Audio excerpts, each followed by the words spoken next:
I was talking with another online business owner about the challenges of running a business. And she said that one of the biggest challenges for her was that she keeps collecting new software that does really cool things, and it doesn't cost very much by itself, but she has to pay out every month and it all adds up.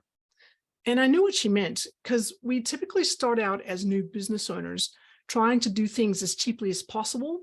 But before long, there's this software to try and that software to try. And before long, it can feel like all that software is sucking all the money out of the business.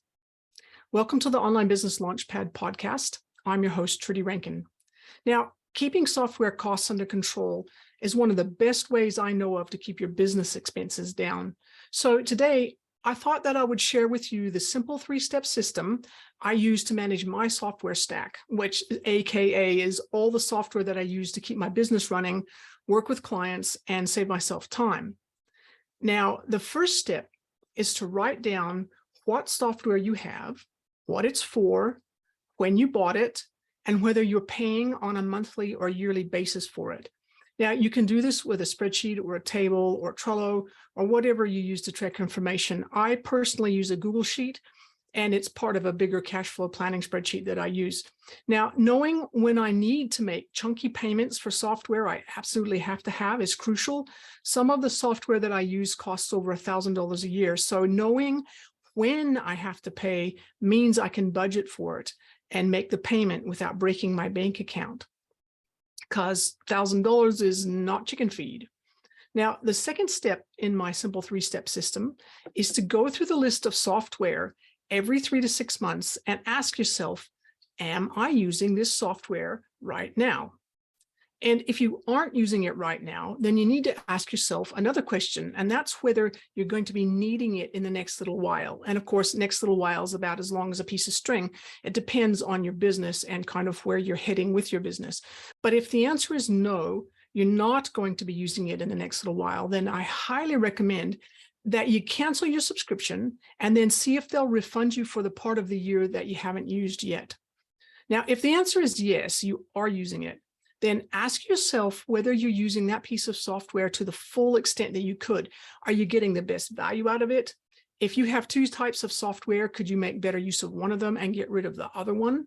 So for example, when I was first getting started, I thought I was going to go right down the SEO rabbit hole. So I bought SEMrush or SEMrush.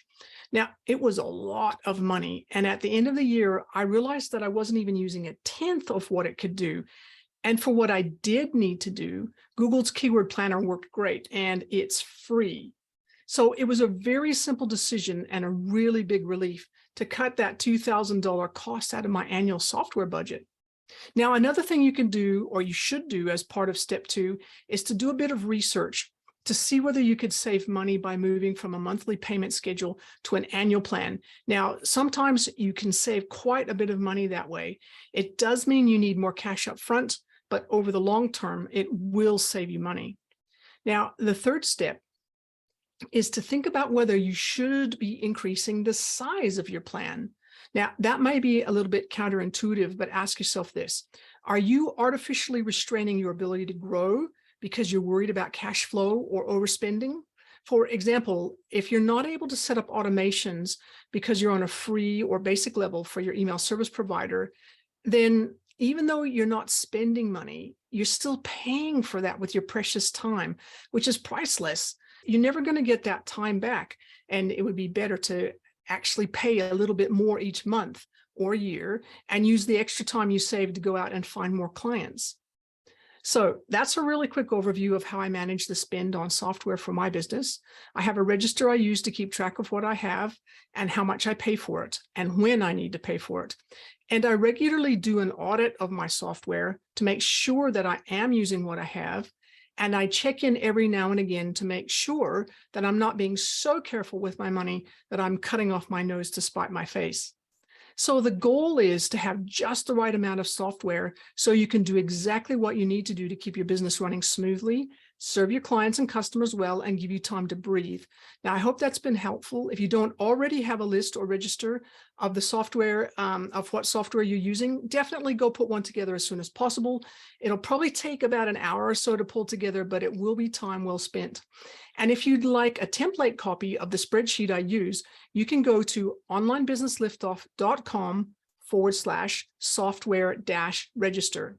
So that's onlinebusinessliftoff.com/software-register. Make a copy of the file and then put it to good use. And that's all for today. I hope you have a great week.